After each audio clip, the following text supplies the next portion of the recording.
You're listening to a Roddenberry podcast.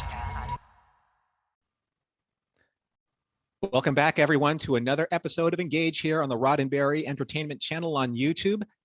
Usually, we have a specific format that we stick to, but we're going to try something a little new today. And John, what are we going to try and do today? Well, today is going to be, we'll do this twice this week. Today is going to be a fireside chat. There has been a lot of news in and around the Star Trek universe. And normally what we do, yes, we take a comment or an email about a specific topic that we've covered in Mission Log.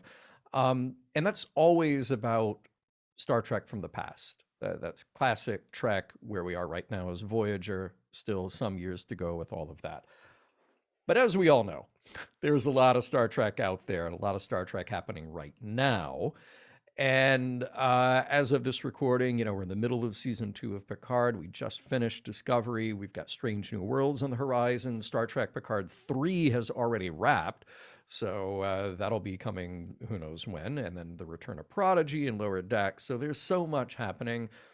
And we don't address those on Mission Log because that's not what that show is about. We really don't address the news and kind of big picture stuff on Mission Log Live because we're there to talk about specific episodes of New Trek and get all of your feedback.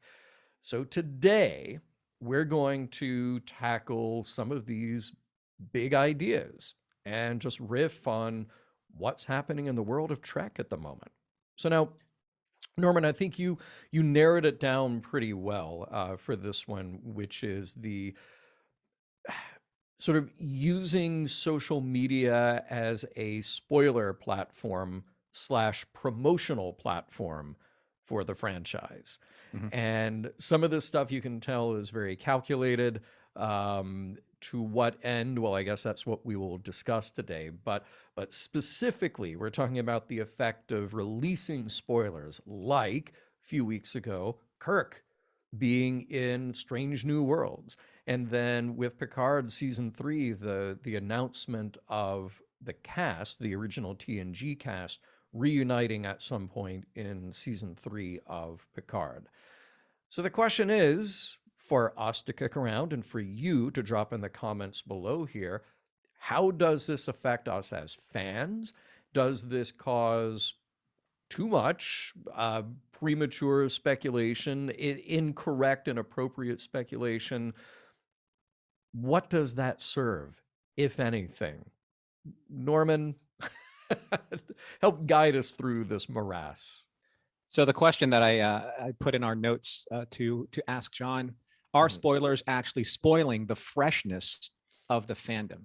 There used to be a point in time, and I don't want to sound like the old man yelling at the cloud or plenty of those online, polishing my keys so that I can open and shut the gate on fandom at will. That's not the point of this. The point of this is there was a point in time where when a spoiler was released, it was so secretly guarded and so it was strategized so well that when it dropped, the ripple effect of said spoiler really meant something, really just engaged the social commentary and the overall debate or the overall conversation in fandom like wildfire. And it was very sparingly used.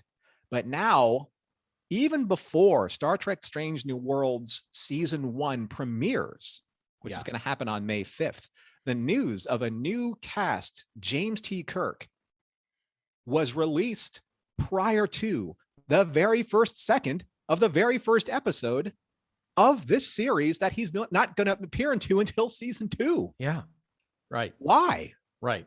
Well, okay, so let's look at the production reality, which is that somebody got ahead of a leak.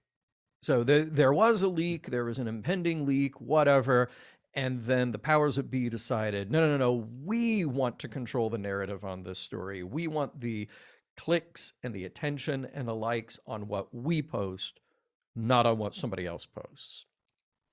Now, if the goal is just that there is a conversation happening on the internet about your show, I think you don't have to control that because you're not controlling anything about it. It's just people speculating rampantly, as you've said. So I don't think that that necessarily helps anything. In fact, if I were one of the powers that be, I would just say, ignore it. You don't have to reply to this at all. You don't have to do it. That people are talking about your show. Great, they're talking about your show. Let them speculate as much as they want. That's the beauty of that. That's the Yeah. beauty of the organic speculation, when something happens and the misinterpretation actually leads to a little bit more interesting conversation. Right. Right. Now, what I don't like is particularly the timing on this, because as you pointed out, we're talking about the Strange New World spoiler. And look, calling it a spoiler may even not be entirely accurate, because we know nothing about plot or context or anything. We just know a character, and we know nothing beyond that. But with that said, it is still a pretty big deal to reveal that, especially before we've gotten to know and experience the cast, who are the stars of Strange New Worlds. And to me, as the Star Trek fan sitting here, I look at that and I think, well, first of all, don't take away from this cast that hasn't had the chance to really be out there and ingratiate themselves to the audience yet.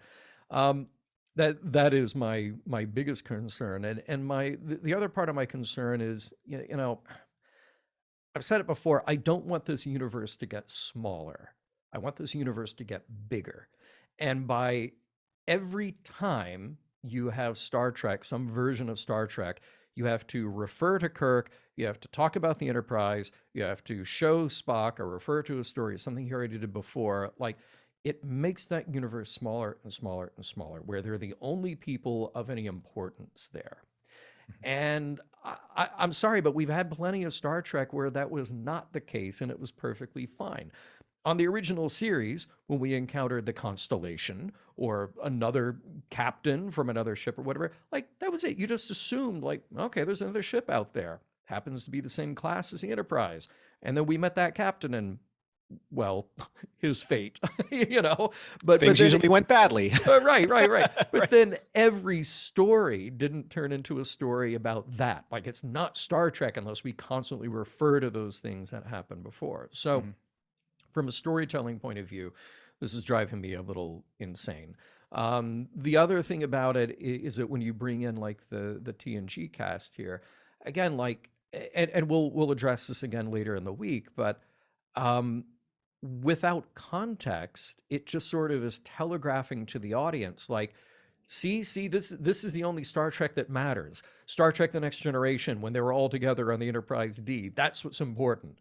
And it's like, no, just I would much rather just tell a story about these characters. It was so gratifying when Picard went to Nepenthe and was reunited with the Riker family, because it felt natural, it worked, and you just, oh, like, cool, we're gonna get to run into these people again. Not this build up to this dramatic thing that just basically reinforces your fan feelings about what was really important in Star Trek, which was this particular cast on this particular show. That show's been over for decades, you know? Right. Sorry, I'll get off the soapbox and hand No, it that's back to okay. you. Yeah. I think that there's a larger conversation out there that is in play, and that is how much of this expectation is being curated by these very specific, very strategic announcements in order to steer the conversation in a certain way. So I think that's something that should be of concern. How much concern? Hard to say. It very well could work in its favor. But until then, it's almost putting the cart before the horse, or putting the nacelles before the hull, right? So Right. in Star Trek vernacular. Yeah. But as John said, we are going to look at it from a different aspect of how much of this is influencing the social media space sometime in the next few days later this week. But until then, make sure that you like, share, and subscribe here to the Roddenberry Entertainment channel here on YouTube. That way, you'll be able to get notified when those new episodes come out. You can also find us on the Roddenberry YouTube playlist in general. You can always send your comments at missionlogroddenberry.com. Make sure you follow us on Facebook and Twitter and Mission Log Pod. And remember, we may engage with your comments on the air.